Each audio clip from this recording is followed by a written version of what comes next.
9장은요 너무너무 중요한 장입니다. 다니엘 전체에서 차지하고 있는 비중도 참 중요하지만 구약 성경 전체에서 차지하고 있는 비중도 굉장히 큽니다. 이 9장이요.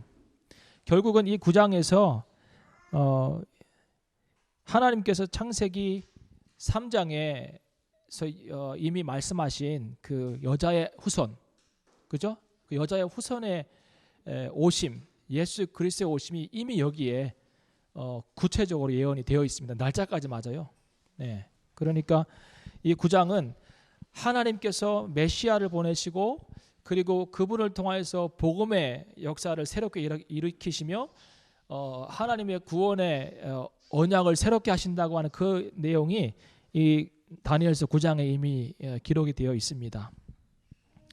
다니엘서 7장, 8장을 하면서 우리는 역사의 진행의 흐름이 바벨론, 페르시아, 헬라, 로마로 이어지는 것을 배웠고, 그리고 7장에서는 특별히 로마 시대 끝에 10나라가 나눠지고 그 10나라 중에서 3나라가 꺾이면서 한 뿔이 올라오고 그 뿔이 적그리스도라고 배웠습니다. 그래서 특별히 8장에 나오는 작은 뿔, 그죠? 그러니까 이제 그 헬라 제국에서 나오는 작은 뿔, 그 뿔은 적그리스도 아니고 적그리스도의 타입이다라고 얘기했죠, 그죠? 그 사람이 바로 안티오쿠스 에피파네스 4세였습니다. 셀루쿠스 왕조에서 나온 그 8대손 왕이 안티오쿠스인데 그 사람이 적그리스도의 타입이라고 우리가 배웠습니다. 그가 하는 일은 성전에서 제사를 제하여 버렸죠. 네. 그리고 하나님을 믿는 사람들을 죽이고 성전을 더럽게 했습니다. 그런 내용이었습니다. 9장은 1절을 보십시오. 메대 족속, 그러니까 메대와 바사가 있는데 메대 족속 아하수에로의 아들 다리오가 갈대아 나라 왕으로 세움을 입던 원년이었습니다. 자, 그가 세움을 입었습니다. 왜 그럴까요? 고레스가 원래 그 총사령관 통치자였고 다리오 그의 장인이었으며 그리고 그의 삼촌이었던 다리오를 왕으로 임시로 임명합니다. 그래서 세움을 입었다고 얘기합니다. 그러면 이때가 몇 년도일까요? 539년입니다. 다시 한번 이제 포로를 보면 내가 나이가 들었나봐요. 이제 숫자도 기억 못하게 하고 괜찮아요. 예. 자기 나이 몰라도 괜찮아요. 여기 나오는 숫자 몰라도 괜찮아요. 하나님만 알면 돼요. 치매가 걸려도 딱 기억할 것은 나는 하나님의 사람이다. 이것만 기억하면 돼요. 치매 안 걸려요. 예. 그래도 열심히 하면 치매 걸릴 수가 없어요. 왜 그런지 아세요? 우리 가깝게 예를 들면 우리 처 외할머니 그분은요 기도를 한 3-4시간 해요.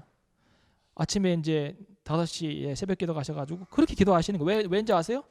자손이 많으니까 기도할 것도 많은 거예요. 근데 그 자손을요 가계도를 그려가면서 정확하게 다 기도를 하시는 거예요. 그 기억력이 대단해요. 예. 그러니까 기도하는 사람은 치매 걸릴 수가 없어요. 1차 포로 언제 끌려갑니까? 605년이죠. 무슨 일이 있었습니까? 갈그미스 전투에서 바벨론이 승리하고 느부갓네살 왕이 승리하고 남하하죠. 605년에 1차로 끌려갑니다. 2차는 언제죠? 597년. 제가 어떻게 다 할까요? 맨날 해서 그래요. 자, 세 번째 포로는요. 586년입니다. 다 팔려간 거예요. 3차. 자, 예레미야가 몇 년 동안 포로 생활한다고 그랬습니까? 70년. 그 70년은 여기서 또 카운터가 되는 겁니다. 여기 아닙니다. 그래서 고레스가 바벨론을 정복하고 세운 나라가 메데바사인데 그때가 몇 년이냐면 539년입니다. 다리오 원년입니다. 그러니까 오늘 이 본문은 9장은 다리오 원년 539년입니다. 자, 그럼 이때가 몇 년째 되는 해입니까? 66년입니다. 70년을 아직 못 채운 시점입니다. 여기까지 채워야 포로가 끝나는 거예요.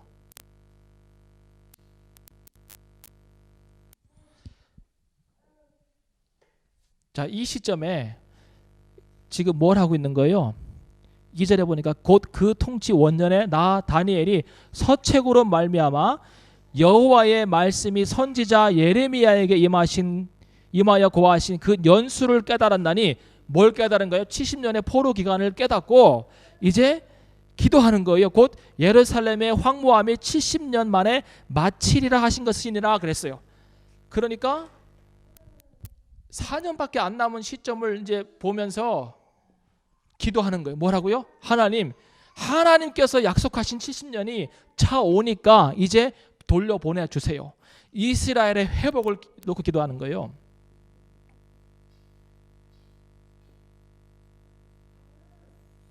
자, 이스라엘의 회복. 다니엘의 관심은 오직 여기에 있는 거예요. 그러니까 이제 이방 나라에 끌려와 가지고 그 나라가 바뀌면서, 왕이 바뀌면서 그 수많은 정권이 지나갈 때 충성하고 열심히 일을 하죠. 그리고 신실합니다. 그죠? 그런데 그의 관심은 오직 어디에 있는 거예요? 이스라엘의 회복과 하나님의 나라의 회복에 있는 겁니다. 그러니까 이제 신앙의 원리는 똑같아요. 우리도 이 땅에서 이런저런 일들을 해야 됩니다. 우리 개인적인 직업이 있고요. 또 뭐 우리가 해야 될 많은 또 책임감이 있죠. 그죠? 그런 것도 해야 됩니다. 근데 성도의 관심은 오직 어디에 있냐면 하나님의 나라와 그 나라의 회복에 있어야 합니다. 그래서 기도하는 거죠. 이 기도가 무슨 기도냐면 회개 기도예요. 중보 기도죠. 그죠? 중보 기도의 내용이 회개예요. 참 재밌어요. 그러니까 다니엘 스스로는 뭐 잘못한 거 없잖아요. 그는 그냥 포로로 끌려온 거예요, 사실은요. 그리고 포로로 끌려올 때부터 뜻을 정하고 기도했고, 그리고 기도할 때 어떻게 기도했냐면 창문을 열고 예루살렘을 향해 하루에 3번씩 기도했습니다. 아주 경건한 삶을 살았습니다. 환경적으로 많은 이렇게 업스 앤 다운스가 있지만, 그러나 거기에 그 마음과 생각을 빼앗기지 아니하고 언제나 꾸준히 하나님 앞에 무릎 꿇고 기도하는 삶을 살았습니다. 그건 잘못한 거 없어요, 사실 내가 보니까. 근데 그가 중보 기도를 하고 회개 기도를 합니다. 그의 기도의 핵심이 뭔지 아십니까? 그의 기도의 핵심은 그의 언어에 있습니다. 그의 언어의 주어. 언어의 주어가 뭔지 아십니까? 8절을 보세요.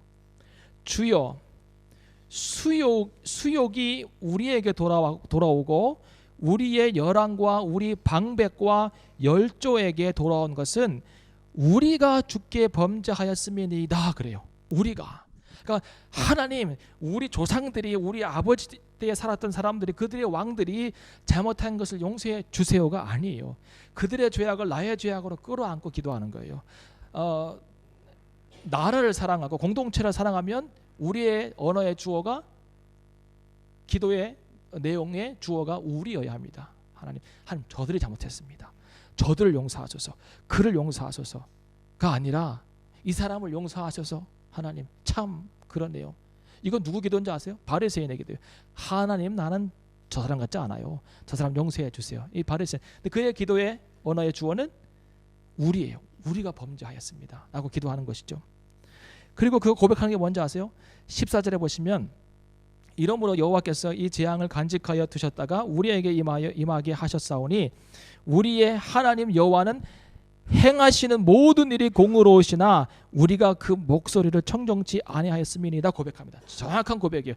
하나님께서 행하시는 것, 하나님께서 말씀하시는 것은 언제나 옳고 공의롭습니다. 그런데 우리가 그 목소리를 청정치 아니하였습니다라고 고백하는 거예요, 실제적으로. 그리고 18절 마지막 부분 보시면 우리의 의를 의지하는 것이 아니요 주의 큰 긍휼을 의지합니다 라고 고백합니다. 하나님, 내가 오늘 나의 의를 의지하는 것이 아니라 하나님의 크신 긍휼을 의지하며 기도합니다. 그러면서 19절에 아주 강하고 애통해하며, 그리고 하나님 앞에 정말 진심으로 기도합니다. 주여 들으소서, 주여 용서하소서, 주여 들으시고 행하소서, 지체치 마옵소서. 나의 하나님이여 주 자신을 위하여 하시옵소서. 이는 주의 성과 주의 백성이 주의 이름으로 일컫는 바 됨이니이다. 하나님의 이름을 위하여서, 당신을 위하여 지체치 마시고 행하시고 우리를 용서하셔서 우리가 회복되게 도와주세요라고 기도하는 것입니다. 그러니까 다니엘이 정말 진심으로 하나님 때가 되었습니다. 때가 찼습니다. 그래서 이 때가 찬 이 시점에 하나님께서 돌아가게 하시고 회복되게 하시고 그리고 하나님의 이름이 다시금 열방 가운데 높아지는 것을 많은 사람들로 보게 하여 주시옵소서 기도하죠. 예. 그때가 이때고요.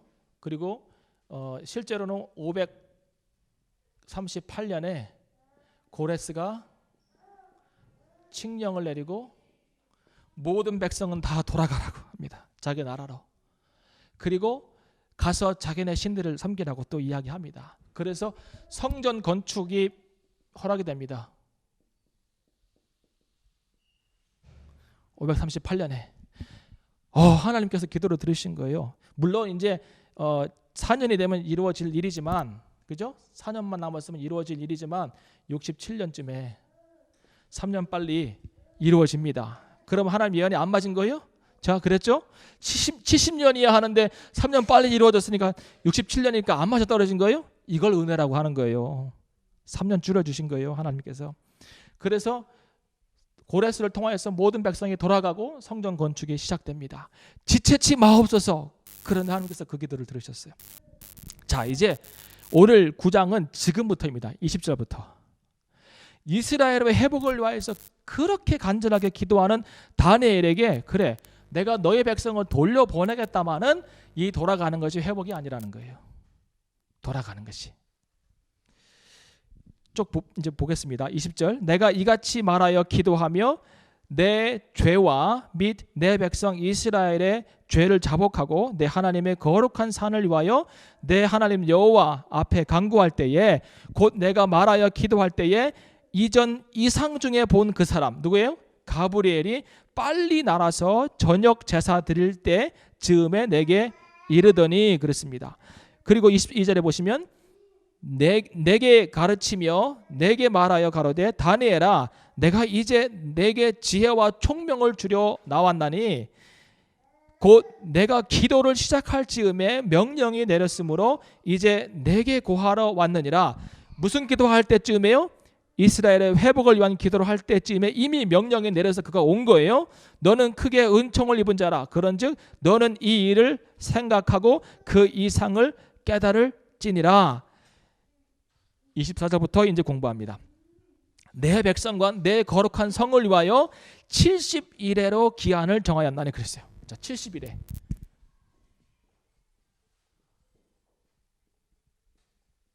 이 70일에는 특별히 주의 택한 백성 이스라엘을 위한 은혜의 기간입니다.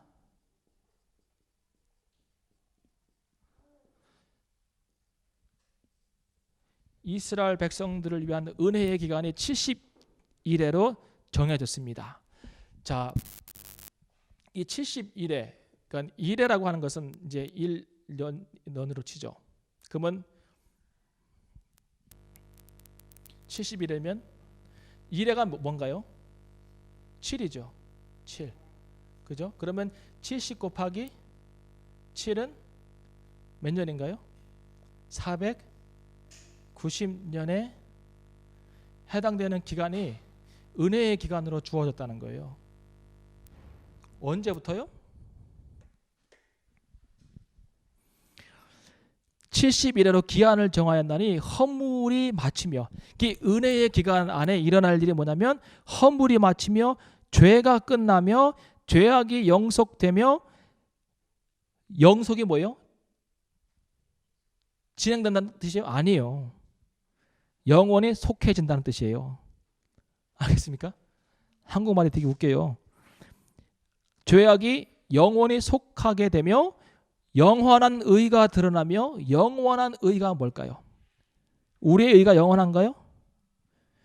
영원한 의가 드러나며 이상과 예언이 응하며, 지금까지 하나님께서 주셨던 예언들이 응해진다는 거예요. 또 지극히 거룩한 자가 기름을 받으리라, 기름 부음을 받으리라 그랬습니다. 이게 누굴까요? 예수 그리스도입니다. 예수 그리스도가 오시면 허물이 마치며 죄가 끝나며 죄악이 영원히 속해져지며 영원한 의가 드러나며 이상과 예언에 응답해 되는 것입니다. 그래서 그리스도,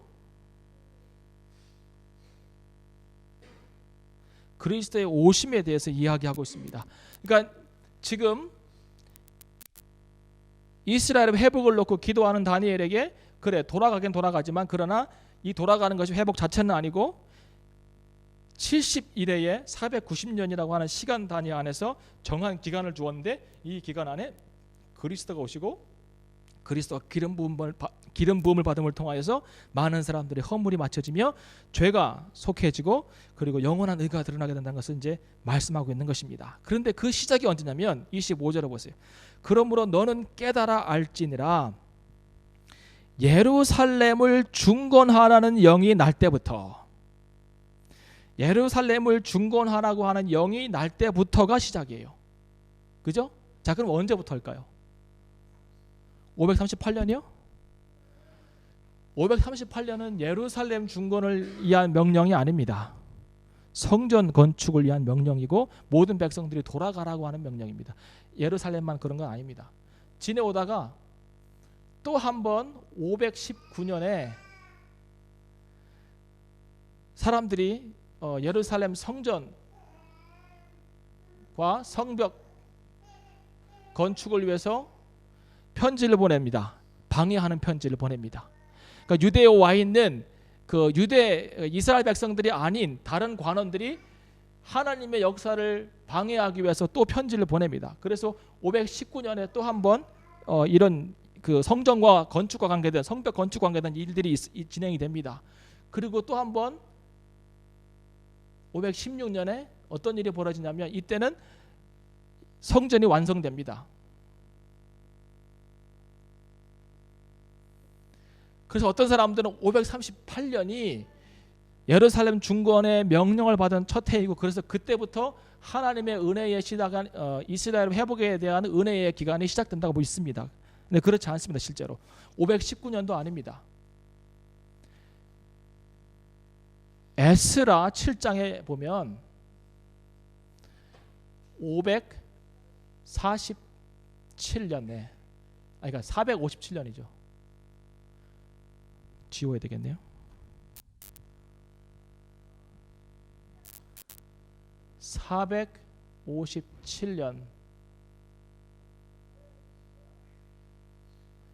457년에 아닥사스다 1세를 통하여서 예루살렘의 중건에 관한 명령이 주어집니다. 이게 에스라 7장에 기록되어 있습니다. 이걸 볼 필요는 없습니다.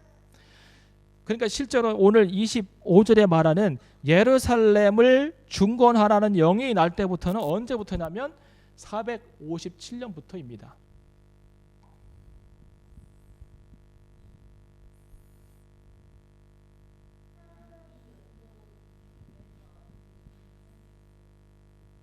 예, 그렇죠. 이제 우리 같이 그걸 따라갈 겁니다. 자, 그때부터 기름 부음을 받은 자 곧 왕이 일어날 때까지가 몇 일이냐면 7일에 그리고 62일에가 지납니다. 자, 이제 457년이 예루살렘 중건에 관한 명령이 떨어지는 해이고 그리고 그 해로부터 그리스도가 왕으로 기름 부음 왕으로 오시는 것이 아니라 기름 부음 받는 거예요. 그죠? 기름 부음을 받는 자 곧 왕이 일어나기까지가 7일에가 지내고 62일에가 지난다고 그랬습니다. 그러면 7일에는 몇 년일까요? 77에 49죠. 그 다음에 62일에는 얼마요? 464예요?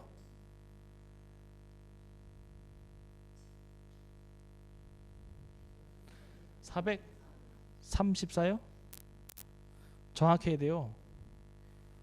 34 나요? 맞아요? 같이 얼마요? 483년이에요.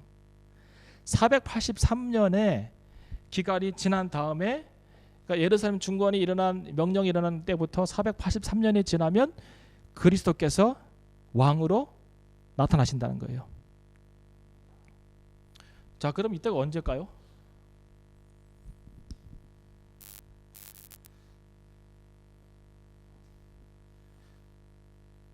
빼면 되잖아요. 이게 BC죠. 그죠?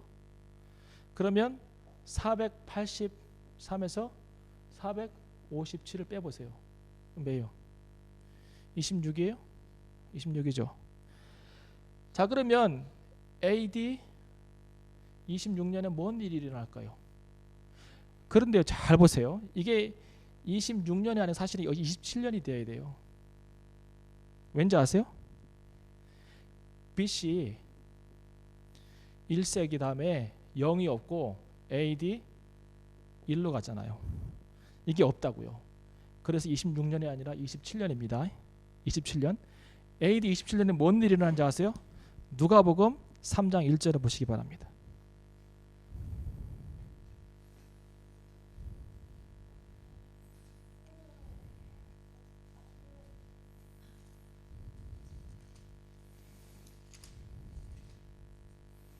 누가복음 3장 1절에 보면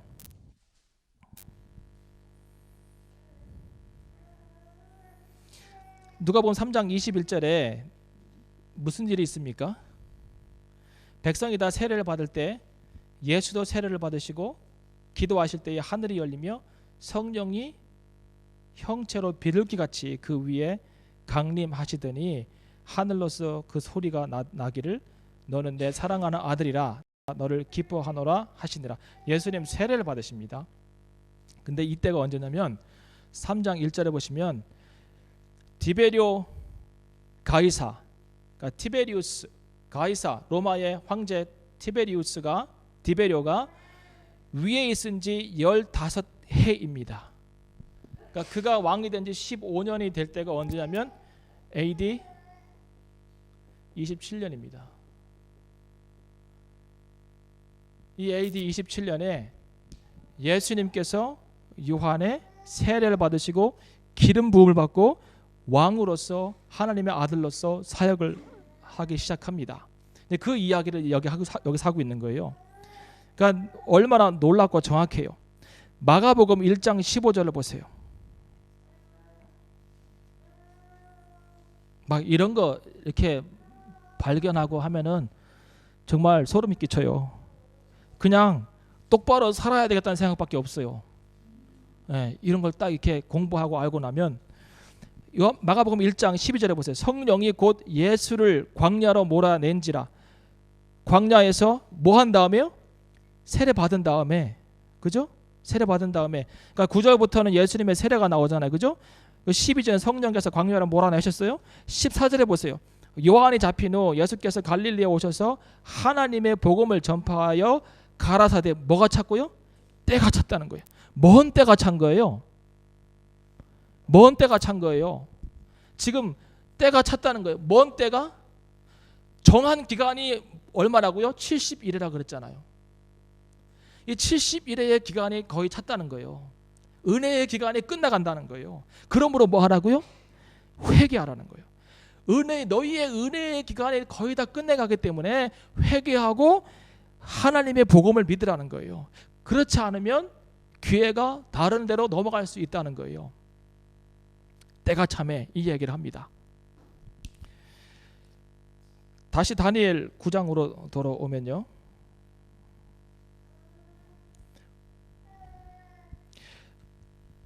그때의 곤란한 동안에 성이 건축 준 건데요. 거리와 해자가 이룰 것이며, 그러니까 예루살렘 성이 이제 예루살렘을 회복하라고 하는 명령이 떨어진 다음에 그런 회복이 있습니다. 26절 62일의 후에, 그러니까 아까 7일회가 지나고 62일회가 지난 AD 27년에 기름 부음을 받은 자가 끊어져 없어질 것이며, 그랬어요. 그러니까 AD 27년 이후에 무슨 일이 일어나냐면 그 기름 부음 받은 자가 끊어진다는 거예요. 이 말이 뭘까요?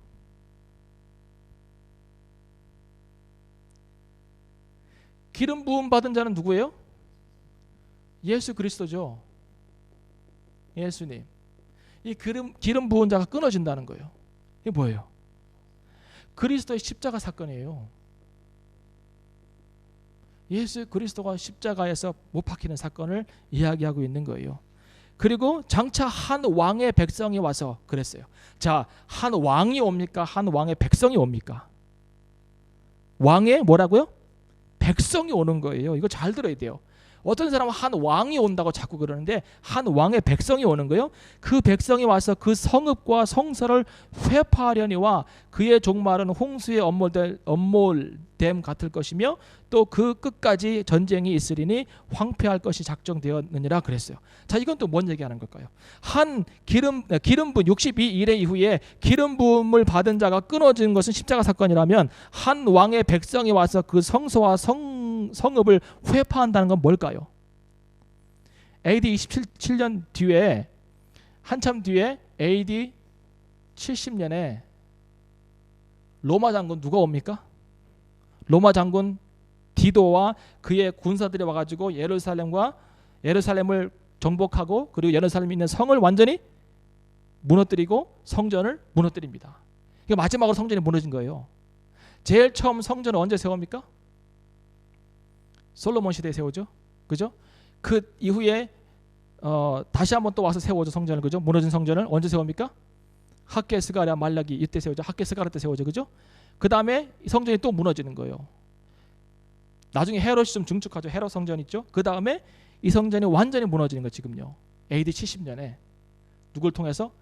디도 장군을 통해서. 이때 이야기는요, 이 디도 장군이 예루살렘에 와가지고 그 포위하고 예루살렘을 무너뜨리는 이 사건은 참혹합니다. 그 요세푸스가 기록한 것에 의하면 이런 이제 내용이 있습니다. 성전 바깥들에는 피가 넘쳐 흘렀고 하루는 8,500구의 시체가 있었다.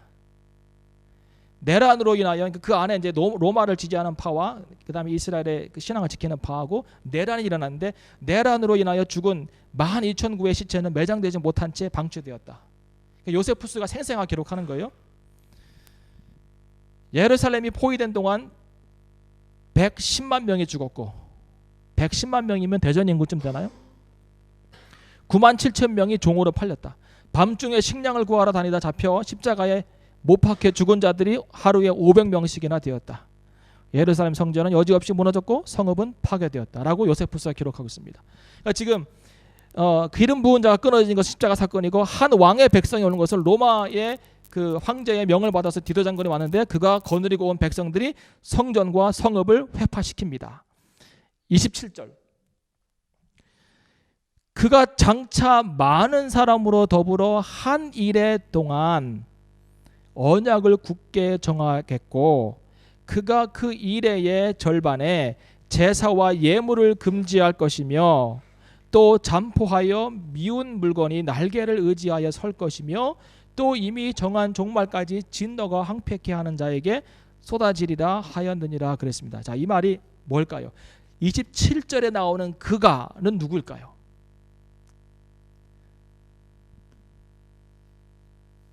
그가 누구일까요? 이 그가의 정체를 잘 알아야 됩니다. 이 그가를 해석 잘못하면요 결과가 엄청나게 달라집니다. 이 그가 때문에 사람들이요 아주 뭐랄까요 엉뚱한 해석을 하기도 하고 그렇습니다.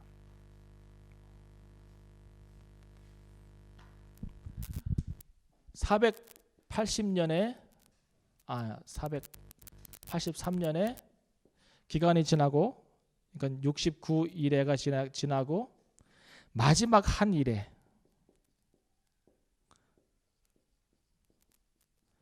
7년 내 기간이 있어요.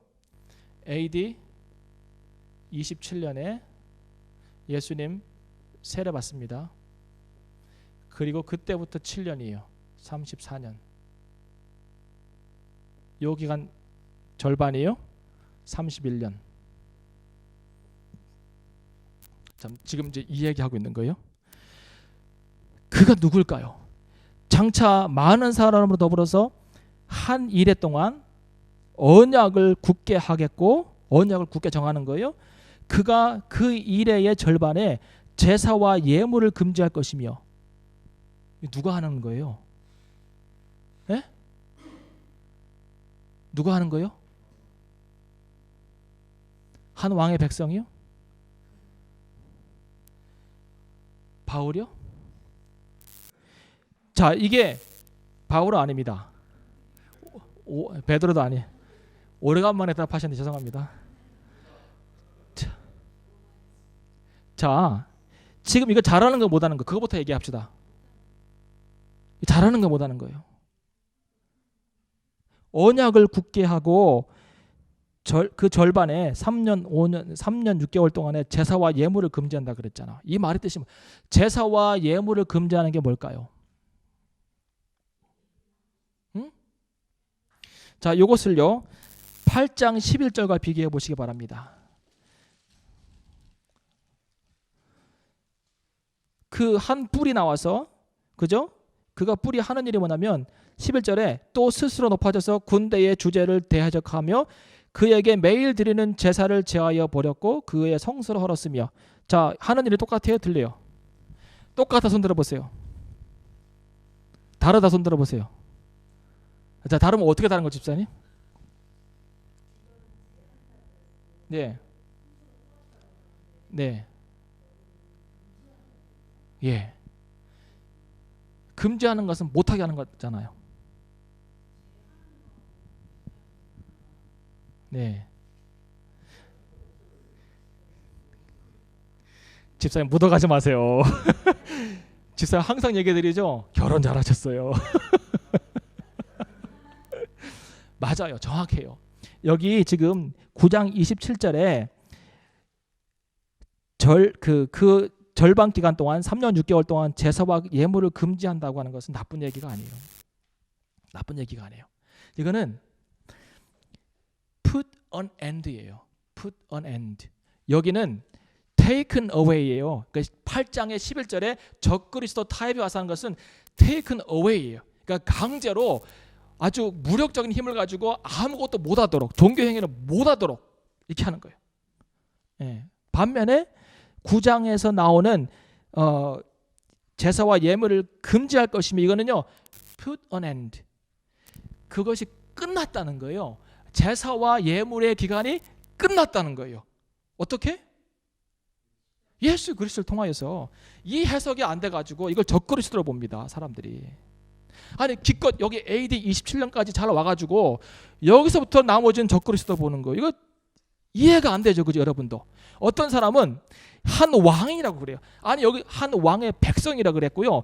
주어가 he예요. he, they가 아니고. 영어로 조금만 하면 이건 아시겠죠, 그죠? he예요. he will confirm a covenant with many people 그랬어요. 예수님께서 언약을 새롭게 하시는 거예요. 그게 어디에 나옵니까? 마태복음 26장 27, 28 보세요. 마태복음 26장 27절 28절.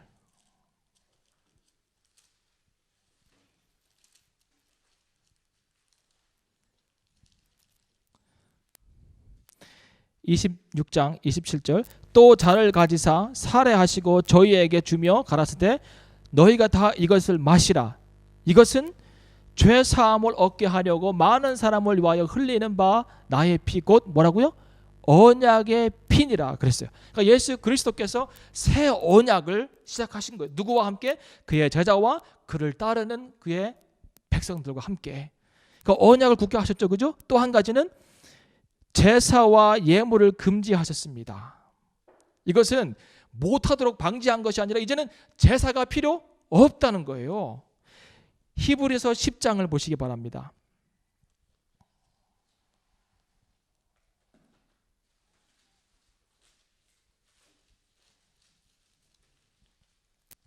히브리서 10장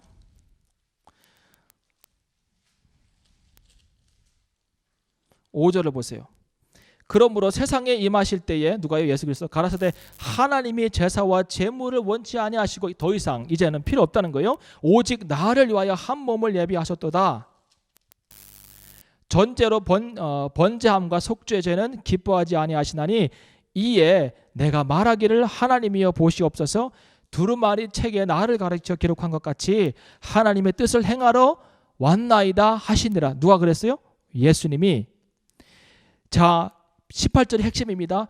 이것을 사하셨은즉 다시 죄를 위하여 제사 드릴 것이 있다 없다? 없느니라 그랬어요. 그러니까 이 일은 누가 하신 거예요? 기름 부음 받은 자가 하신 겁니다. 그러면 27년의 세례를 받으시고 3년 6개월의 공생애를 보내신 다음에 31년 AD 31년 6월절 봄에 예수님 십자가 달리십니다. 정확해요. 33살에 돌아가셨죠? 왜 그래요? 예수님 태어나신 때가 AD 1년이 아니에요. 그러니까 우리는 AD와 BC가 예수님의 탄생을 기준으로 나눠준다 그러잖아요. 그죠?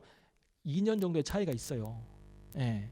그래서 예수님은 AD 1년에 태어나신 게 아니고 그 이전에 태어나셨습니다.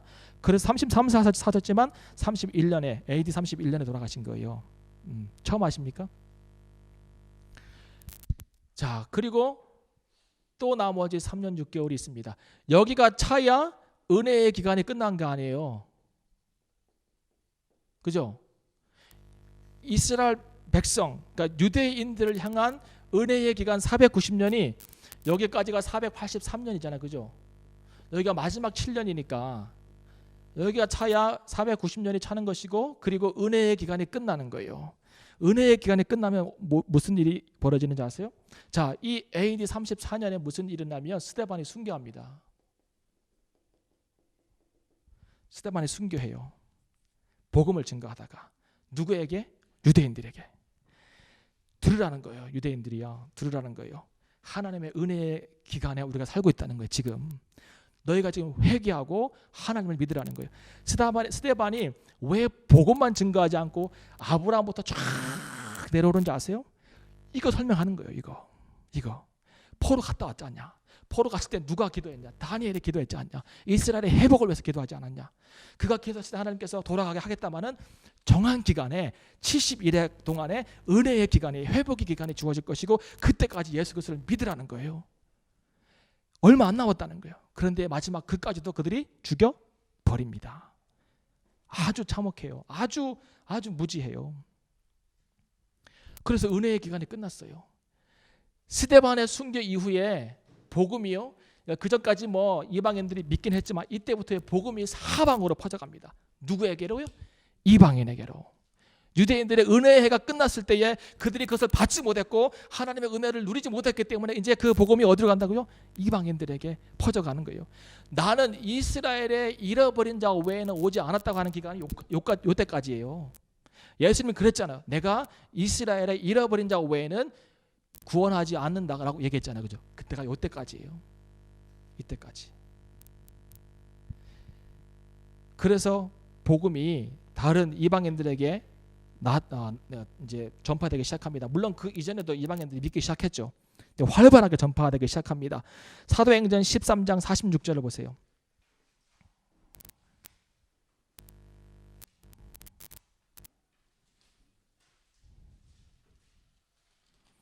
13장 46절에 바울과 바나바가 얼마나 답답하면 이런 얘기 합니까? 45절부터 보시면 유대인들이 그 무리를 보고 시기가 가득하여 바울의 말한 것을 변박하고 비방하거늘 이렇게 강팍했어요. 은혜의 기간이 끝나갈 때 그때 바울이 뭐라 그래요? 바울과 바나바가 담대히 말하여 가로되 하나님의 말씀을 마땅히 먼저 너희에게 전할 것이로되 너희가 버리고 영생 얻음을 합당치 않은 자로 자처하기로 우리가 이방인에게로 향하노라 그랬어요.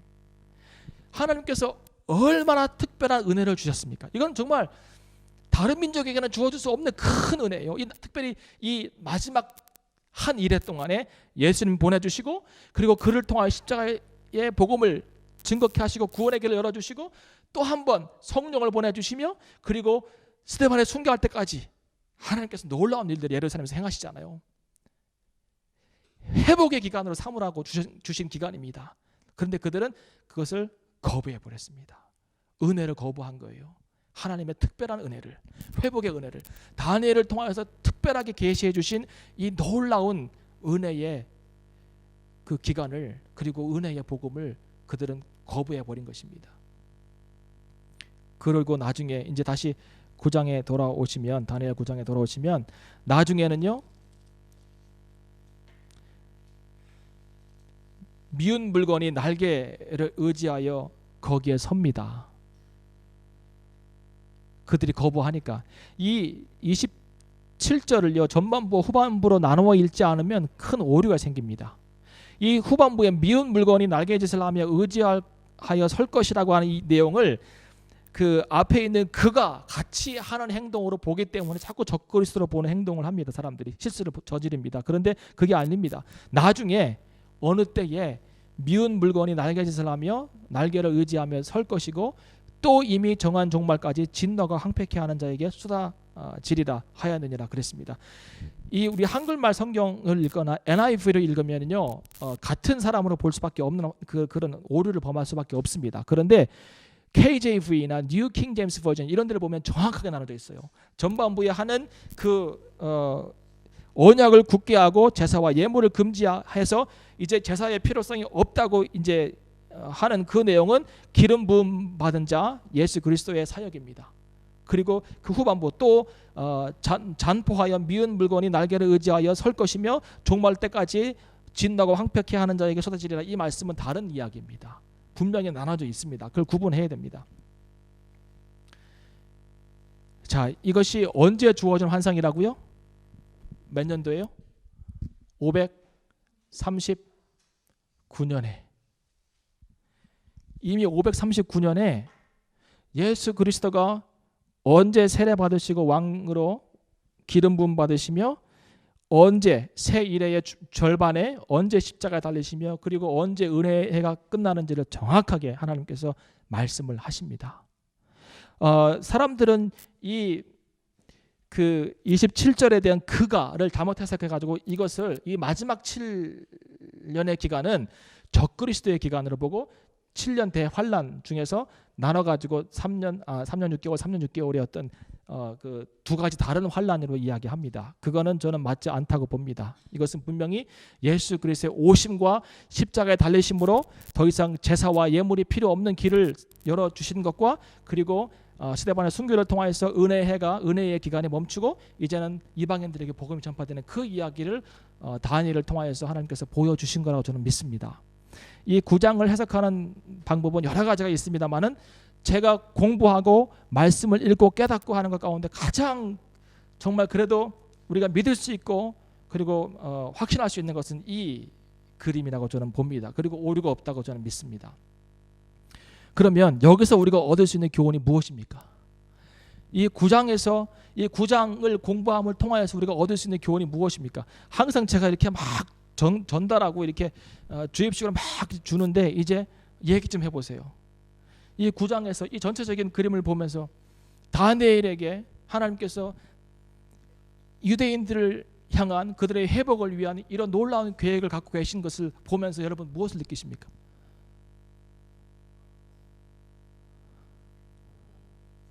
은혜의 때에 잘하자. 그건 굉장히 좋은 이야기예요. 예, 은혜가 주어졌을 때 내가 예수 그리스도 앞으로 나아갈 수 있는 시간에 정말 하나님의 은혜를 받고 그분을 나의 구주, 나의 하나님을 인정하고 믿음으로 사는 건 굉장히 중요합니다. 네, 아주 감사합니다. 또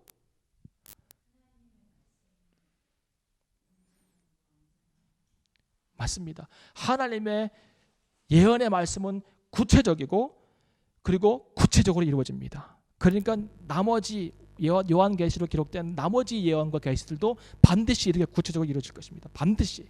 날짜와 연도도 정확하게 틀리지 않게 정확하게 맞잖아요. 그죠? 그러고 보면 지금 이제 마지막 때를 살아가고 있는 우리 성도들은요. 이 마지막 때에 일어날 수 있는 일들에 대해서 말씀을 깊이 읽고 그 말씀이 무엇을 얘기하는지를 분명히 알아서 그 말씀 위에 우리의 신앙의 기초를 세우는 그런 지혜로움이 필요합니다. 또 뭐가 있을까요?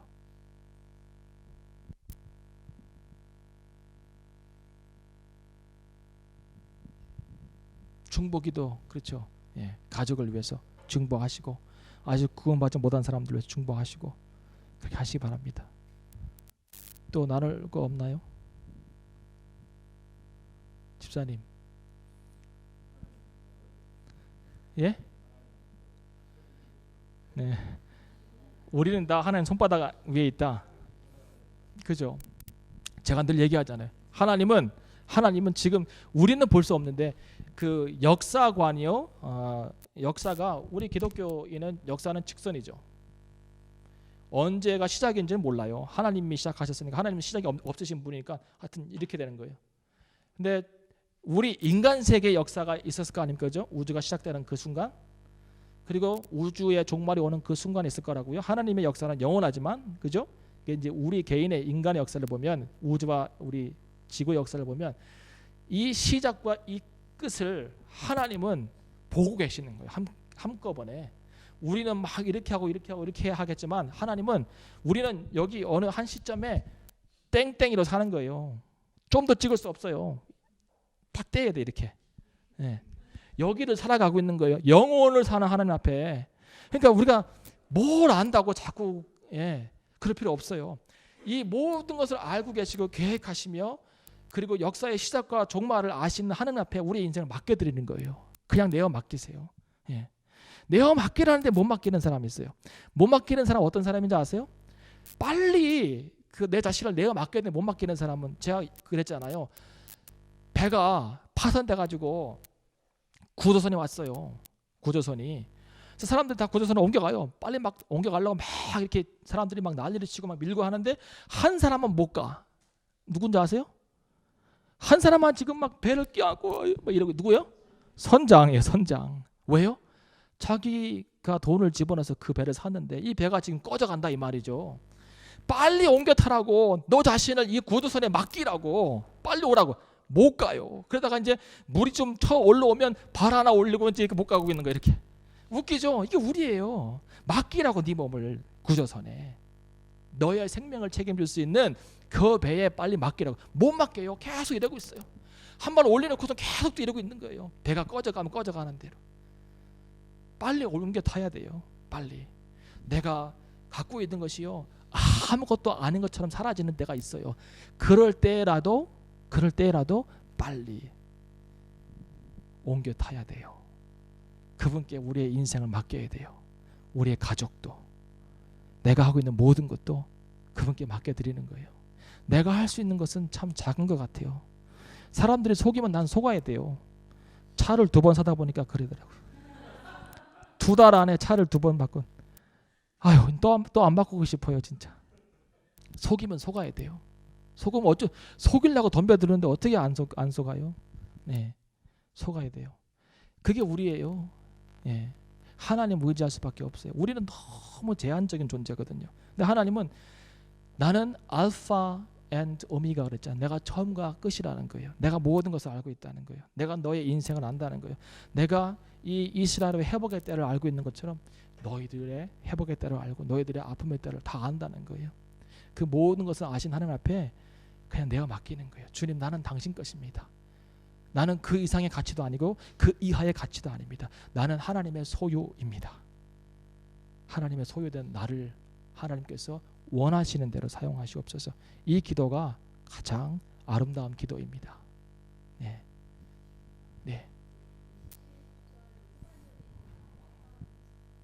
자, 이 미운 물건이 날개를 의지하여 설 것이며, 이 말을요, 어떤 것이 이렇게 세워진다고 하는 것보다 지속적으로 하나님 그 예수 그리스도께서 행하신 이 일에 동참하지 못하고 거기에 반대되는 행위를 하는 것이라고 사람들은 해석합니다. 그래서 끊임없이 제사를 드리고 있는 형태.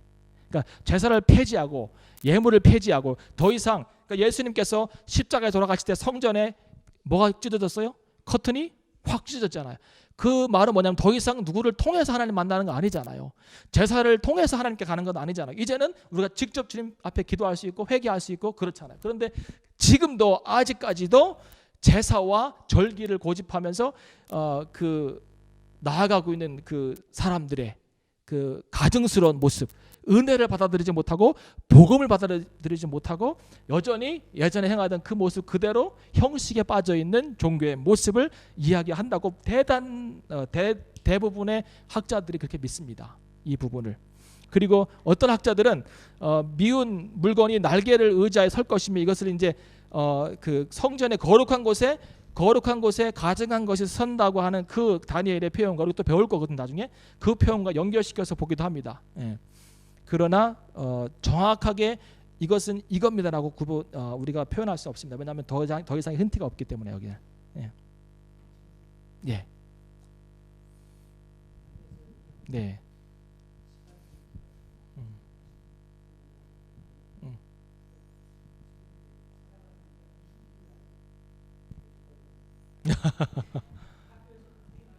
네, 네, 네. 네. 네. 네, 네. 네. 네, 네, 네. 네. 네. 네.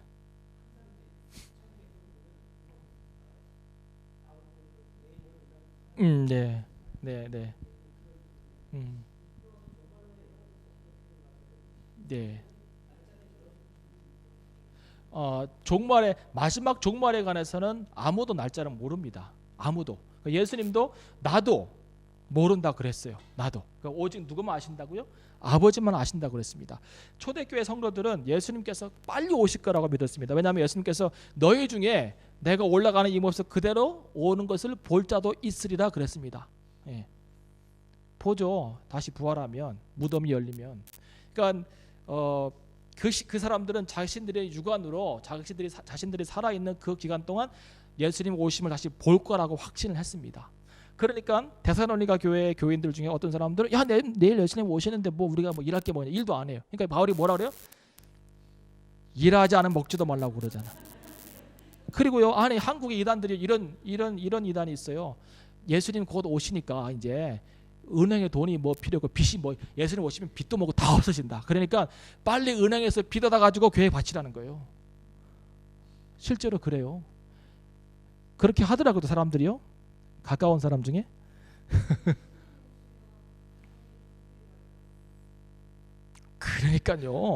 그러니까요. 네. 예수님이 금방 오시면 자기들이 뭔 돈이 필요한데 돈을 갖고 오라는 거예요. 그죠? 그러니까 사람들이 왜 넘어가냐면 맞네. 또 한 번 뒤집어 보면은 그럼 당신도 돈 필요 없잖아. 왜 가져오라고 하세요? 이 얘기 해야 되는데 그거 못 하는 거. 그 생각을 못 하는 거예요. 미혹되면. 그런데 예수님 왜 늦게 오시는지 아십니까? 베드로 후서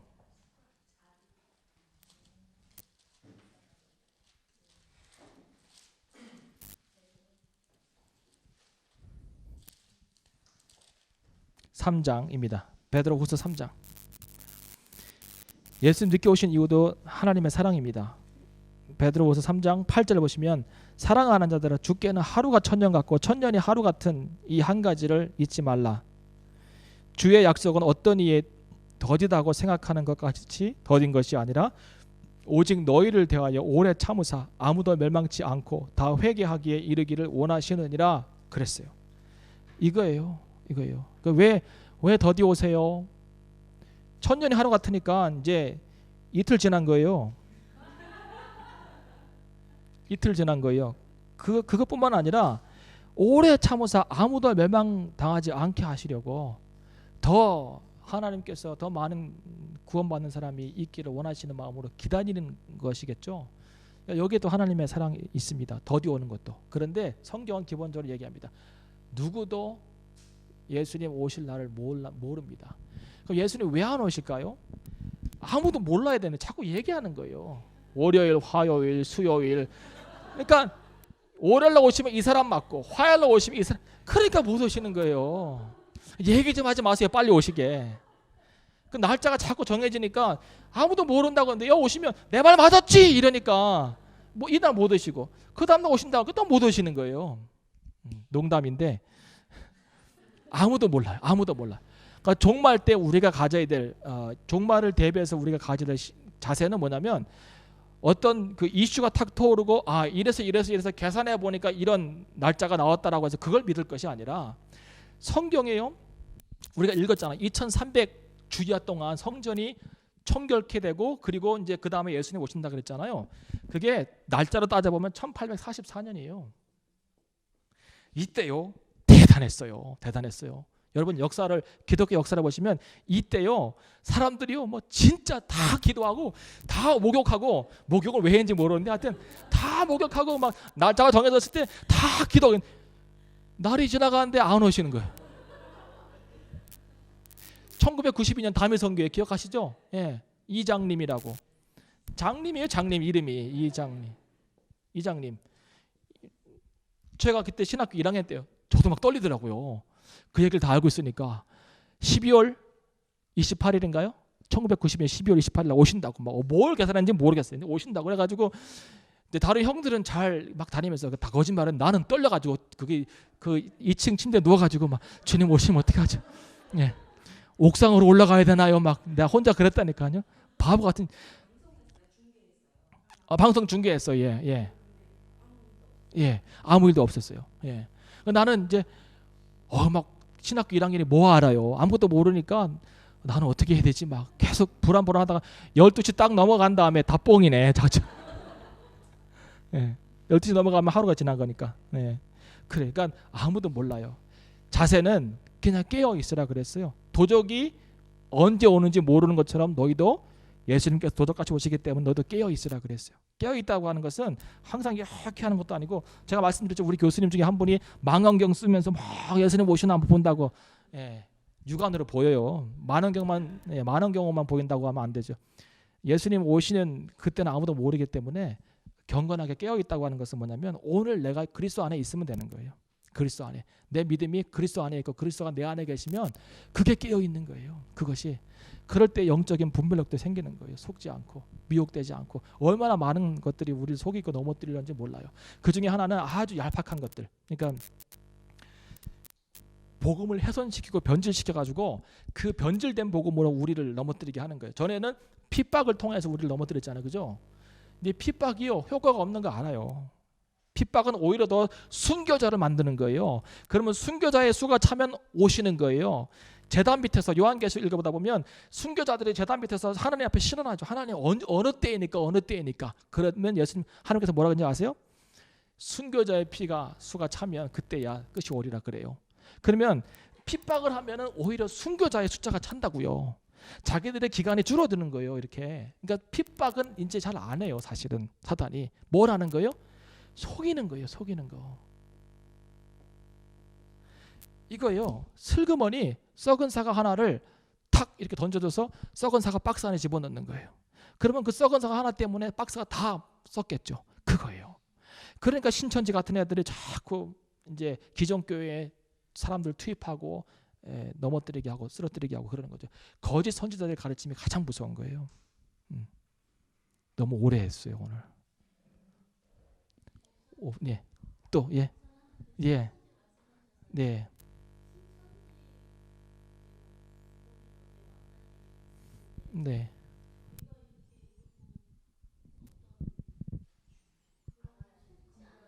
네.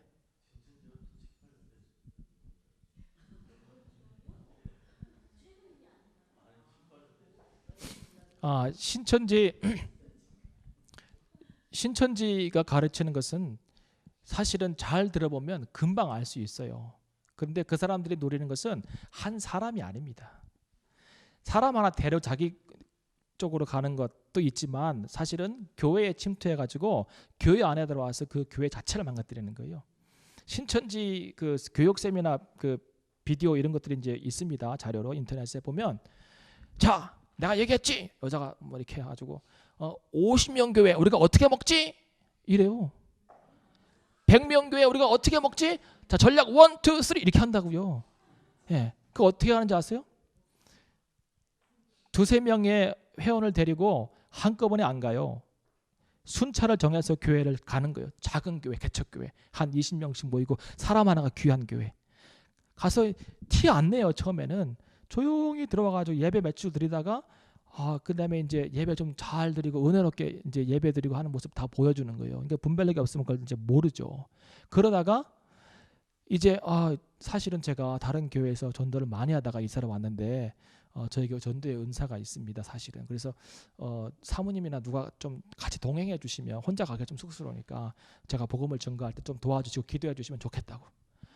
그래서 개척교회 목사님이나 사모님이 이제 목사님 안 가지만 사모님이나 다른 좀 기둥 같은 집사님 따라간다고요. 근데 가다가 미리 정해놓은 거예요. 자기들이 길거리에서. 그래서 성령님께서 지금 저 자매에게 가라고 하시는 것 같은데 같이 가서 안녕하세요. 아는 사람, 원래 아는 사람이에요. 안녕하세요. 저는 여기 교회에서 나왔고요. 그래서 참 인상 좋게 생기셨네요. 그래서 교회 다니시나 했더니 교회 안 다닌다고. 그러면 제가 복음을 증거해 볼 테니까 한번 들어보시겠냐고. 아직 시간 없다고. 처음에는 이렇게 해요. 짧습니다. 그리고 아주 복음은 간결합니다. 그래서 싫다고 난 교회 안 다닌다고 막 이렇게 퉁명스럽게 하죠. 그러다가 나중에는 이제 좀 더 얘기하고 그리고 정말 예수 그리스도의 구원의 복음이 필요한 자매인 것 같은데 좀만 좀 들어보시라고 하면서 이제 복음을 증거해요. 그러면 눈물이 쭉 흘러요. 이제 이 자매가 내가 사실은 교회를 좀 다녔었는데 상처를 입어가지고 신앙생활 한동안 쉬고 있었는데 가야 되는 부담감이 있었지만 못 가고 있었는데 오늘 만나서 감사합니다. 막 울어요. 여기가 쇼하는 거죠. 쇼. 생쇼. 그러면요 사모님은 하나님께서 천군 만마를 우리 교회에 보내주셨다고 그러는 거예요. 이렇게 해서 두세 명 자기 친구들 끌어와요. 세력 넓혀요. 그리고 나중에 중직으로 올라가요. 중직 된 다음에 뭐 하는지 아세요? 그때부터 일하는 거예요. 그때부터. 중직 된 다음에 이제 교회의 재정과 인사권과 이런 것을 주무르기 있을 때부터 일하는 거예요. 그러면 그때 늦었어요 이미. 왜냐하면 여론들이 다 이 사람들 편이에요. 교회의 대부분이. 왜냐하면 보세요. 20명 된 교회가 30, 40명 됐잖아요. 그죠? 배가 됐잖아요. 그 절반은 신천지에서 온 사람들이죠. 이 사람들이 여론을 주다고 일을 다 하고 있는데 그럼 어떻게 이겨요? 목사 나가고 그 교회는 신천지 교회 되는 거예요. 이런 일들이 벌어진다니까. 그게 50명 교회 먹는 방법이에요.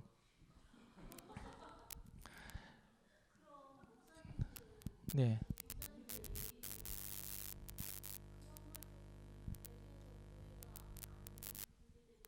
음. 음. 그렇죠. 일단은 목사 자신이 그래야 되고 우리 모두가 다 그 제가 오늘 설교했던 것처럼 어떤 성장이나 막 이런 그러니까 우리의 가치관에 그 신앙의 가치관을 폭발적인 성장이나 막 교회가 막 이렇게 눈에 보이고 과시하기 위한 그런 일들에 우리의 목표와 어떤 그 모든 것을 두지 말고요. 각자 한 사람이 교회 안에서 신앙적으로 잘 성숙해 갈 수 있게끔 예배와 성경 공부와 교제를 통하여서 그리고 기도를 통하여서 같이 이제 한 형제 자매됨을 정말 이렇게 느끼고 또 알고 거기에서 감사를 느끼고 그렇게 하면서 아름답게 신앙이 형성되어 있는 공동체를 만들어가는 게 가장 중요한 것 같고 그리고 일단은 그 사람들이 이제 사실은 눈에 보여요. 눈에 보여요. 딱 들어오면 사실은 눈에 보여요. 그런데 그 눈에 보일 때 잘 대처를 해야 되겠죠. 예. 말 안 해요. 안 해요. 절대 들어오면 말 안 해요. 한국에 많지는 않아요. 그 사람들이 주장하는 게 계시록에 보면 구원받은 자가 14만 4천이라 그랬어요. 구원받은 자가 14만 4천이에요. 자, 이 숫자가 어떤 숫자일까요? 성경에 보면 그 요한이 great multitude라고 그래요. 그러니까 수많은 사람들이 구원받은 거예요. 이게요. 각 나라, 족속, 방언에서 온 거예요. 그러니까 이 수많은 사람들이 각 나라, 족속, 방언이에요. 한국에서 구원받은 사람도 14만 4천 넘을 거예요. 역사 이래로, 기독교 역사 이래로. 그러면 이거는 실제적인 숫자가 아니잖아요. 이 숫자는 여러 가지로 해석할 수 있는데 그 중에 하나는 구약의 12지파 있잖아요. 유대인의 구원이에요. 이방인의 구원, 신약의 이방인의 구원을 향한 역사가 12사도잖아요. 그죠? 12사도. 이 곱하면 얼마예요? 144조. 이 시대의 가장 큰 숫자가 1000이래요. 그러니까 구약과 신약의 이스라엘 백성과 이방인들 구원을 위한 것과 가장 큰 숫자가 곱해져 가지고 14만 4천이 나왔다고 이제 하는 거예요. 이게 가장 그냥 표현하기 쉬운 어떤 방법 중에 하나예요. 그러면 이거는 어떤 물리적인 카운팅이 아니잖아요. 예, 어떤 그 뭐라 할까요? 상징적인 숫자이지. 그러니까 요한계시록 상징적인 책이잖아요. 그죠? 많은 사람이 구원받을 거예요. 근데 이 사람들이 얘기한 게 뭐냐면 14만 4천은 실제적 숫자라는 거예요. 그래서 이 14만 4천에 들어야 하고 이 숫자를 채워야 된다는 거예요. 이 숫자를. 아마 지금 한 7만 명 됐을걸요? 전국적으로. 신천지가요? 예, 회원이 아직 10만은 안 됐을 거예요. 그러니까 이제 그거 채우려고 열심히 노력하는 거죠. 언제까지? 이만희 죽기까지. 이만희 죽기 전까지. 이만희 총재 죽기 전까지 빨리 채워야 그분이 이걸 보고 돌아가시니까. 14만 4천이 넘으면 또 그것도 큰일이에요. 네, 그것도 큰일이에요. 그래서 만약에 14만 4천 넘어서 14만 뭐 5천이 됐다. 그러면 우리 중에 1000명의 거짓 신자가 있다고 얘기할 거예요. 네, 하여튼 방법은 많아요. 근데 신천지들이 가르치면 성경과 너무 다르기 때문에 일단 이야기하고 들어보면 알아요. 그런데 말씀을 잘 예.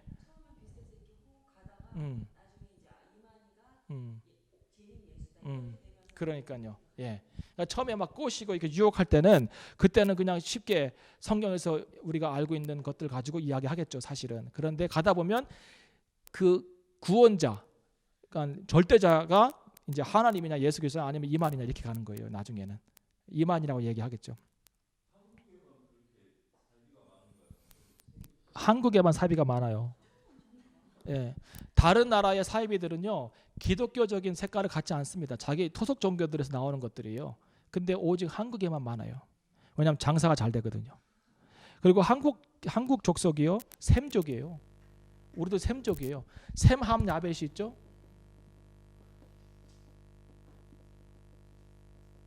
셈은 장자예요. 가셔야죠. 셈은 장자예요. 장자. 이 장자에게 종교를 맡겼어요. 장자의 종교 맡겼어요. 야벳은요 셈의 장막에 거하면서 번영한다 그랬어요. 이게 유럽 족속이에요. 기독교의 장막 밑에서 얼마나 번영했습니까, 그죠? 함은 아프리칸 일들이죠. 참 어렵죠, 그죠? 그러니까 하나님의 예언이 다 맞았죠. 이 셈족 중에 뭐 인도, 그 다음에 뭐 몽골 뭐 이쪽 사람들이요. 그러니까 이스라엘 뭐 이쪽 사람들.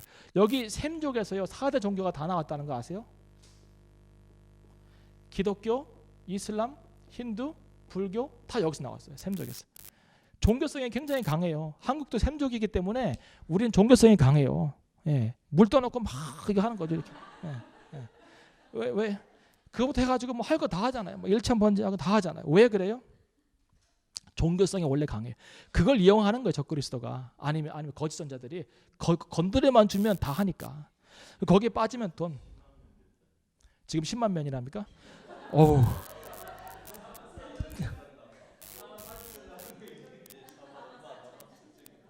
열심히 일하네요. 진짜. 그 사람들이 이름이 뭔지 아세요? 추수꾼이에요. 예, 추수꾼을 파송합니다. 그러면 이제 교회에서 부흥이 하듯이 막 뭐 나가자 막 해요. 예, 그 보면 예.